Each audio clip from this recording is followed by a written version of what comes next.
At the birth of a child in medieval France came much rejoicing, but also fear. Long ago, a prophecy had been made to the king that his line would rule France for the next 7 generations. With this child, the time was up. France's enemies gathered their strength. So-called allies began their plotting, and all waited with bated breath for what would become of Philip II. Hello, this is Mike. Today I'm going to talk about Philip Augustus, also known as Philip II of France. Ruling in the late 1100s and early 1200s, Philip is a fascinating and vital figure in French history, expanding the powers and lands of the monarchy almost to the present-day borders of France. I'm mainly going to be talking about the first few decades of his rule and on how he was able to accomplish this. Also, I just want to say that I am most certainly not a well-learned French scholar, so I apologize in advance for mispronouncing some of these names. So let's set the stage real quick. The early medieval kings of France ruled surprisingly little of what we now call France. So, this is modern-day France. Sort of. This much was considered to be France in the 1100s, while this part was ruled by the King of England. Yeah. This is what Philip Augustus was inheriting. He was born August 21st, 1165. He was the first and only son of King Louis VII. Louis was a fine king. He hadn't done much to expand his rule, though he did fight several wars with King Henry II, the King of England at the time. Henry, as I mentioned earlier, controlled much of what we now call France, in part thanks to these wars, but also because of his marriage to Eleanor of Aquitaine, a French noblewoman. You might want to remember her? She's kind of important. Louis finally died September 1180. Philip was officially crowned the previous November at the age of 14. King Henry surprisingly became a good friend to Philip, at least at first. Henry was very helpful, willing to offer advice and assistance to the much younger king. Henry even presided at more than one peace talk between Philip and his barons. Henry had been fighting with Philip's father for many years, so why all this hostility? He was an old king by now. Well, by medieval standards, anyways.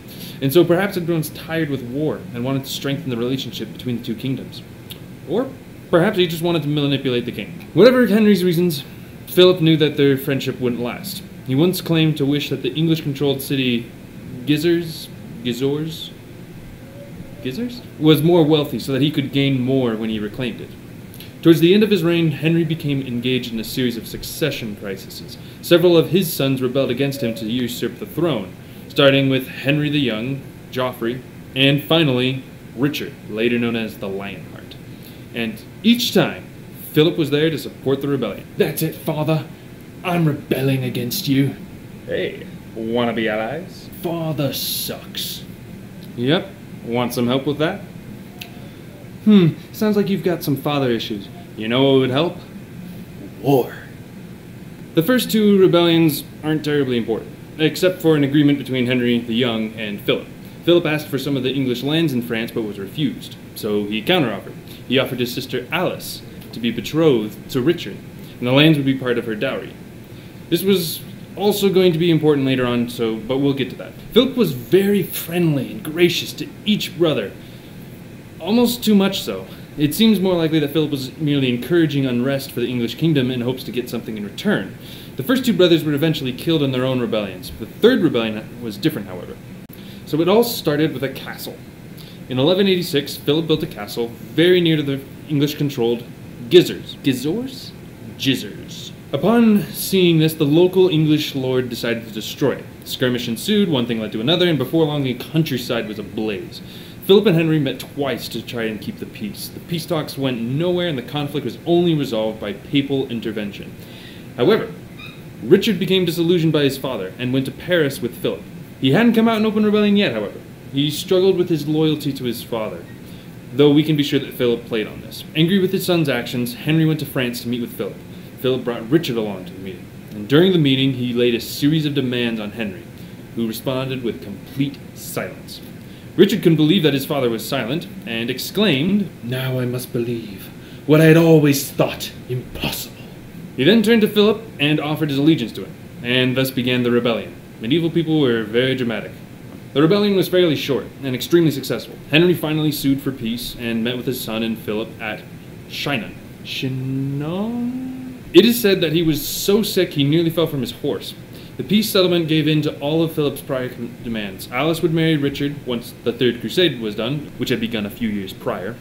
Richard would be recognized as Henry's heir, and most importantly of all, at least to Philip, Philip would keep his conquests.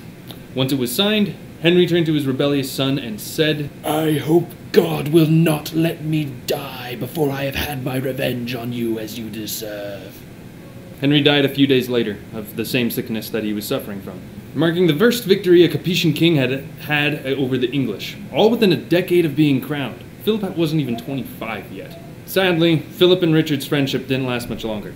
It soured during the Crusade, leading to a fierce rivalry between the two.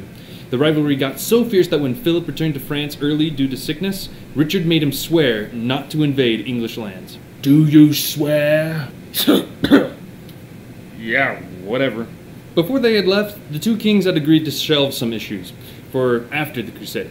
Since Philip had left for home over a year before Richard, this made things complicated. Knowing that Richard had no intention of marrying his sister, Philip laid claim to Alice's dowry lands. However, he didn't declare war. He had promised, after all. Instead, he offered Alice to Richard's brother, John. The John. Robin Hood?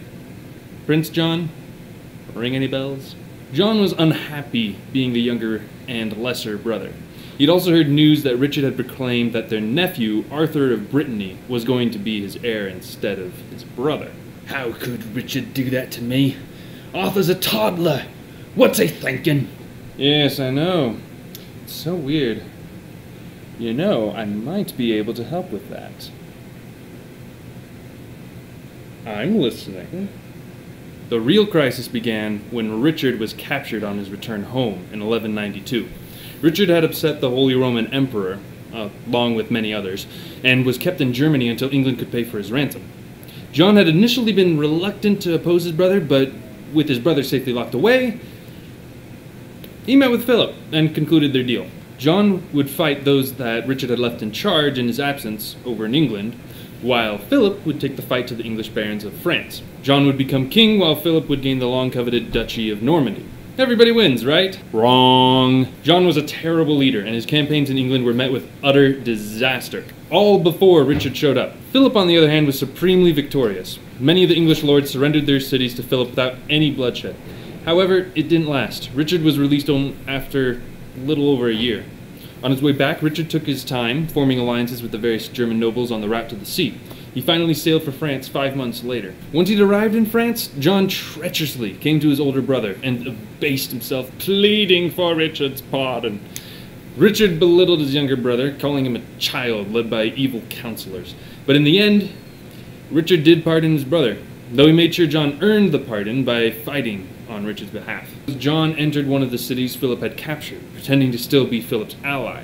He then invited many of the nearby nobles who were still in league with Philip over to the city for a feast. Then he had them all slaughtered, their heads put up on pikes. This moment was one of the most perfect examples of winning the battle but losing the war. The people of France may have respected Richard, even though he was their enemy, but they hated John now, and forever would. The war continued off and on again for the next 5 years. On paper, Richard was the winner, since he retook all that Philip had conquered. However, the mighty warrior king that was Richard the Lionheart was unable to do any more. That's a testament to the competence of Philip Augustus. Still, by the end, Philip was near breaking point. Following a disastrous defeat that left him with only 200 knights, Philip and his men made to retreat. They had to cross a bridge to do so, but it collapsed under the weight of Philip's men, and many knights drowned in the river below. Philip was almost one of them.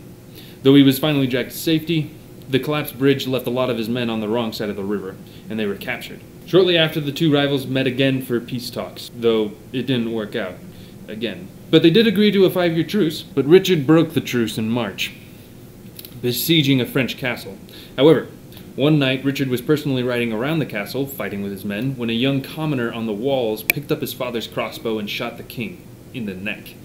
The wound wasn't immediately fatal, but Richard Lionheart finally died on April 6, 1199. With Richard dead and the truce broken, things were finally looking up again for Philip. He knew he was no match for the military prowess of Richard. But John? He knew John. Forget about his leadership and military skills, which were crap anyways. John's personality made enemies, and that was what Philip was banking on. During the conflict, Philip managed to turn Arthur of Brittany against Richard. Remember that Arthur was Richard and John's nephew, and Richard had proclaimed him to be his heir.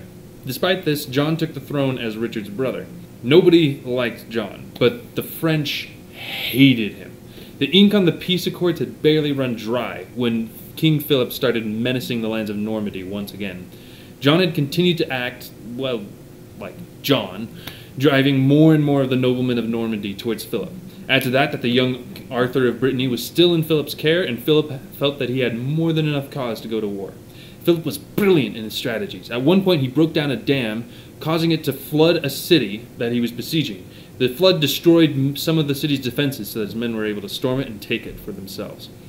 He also sent Arthur to war, despite only being 16 years old. Arthur was given an army, likely so he could further legitimize his claim to the throne through martial prowess. Arthur sent his army to Mirabeau, where Eleanor of Aquitaine, John's mother, was staying. He besieged the city, trapping the queen. The siege went really well. However, once John heard that his mother was in trouble, his forces traveled 80 miles in 2 days to save her. Now that is a mama's boy. They ended up lifting the siege and captured Arthur. What happened next? No one knows for sure. Arthur disappeared, never to be seen again.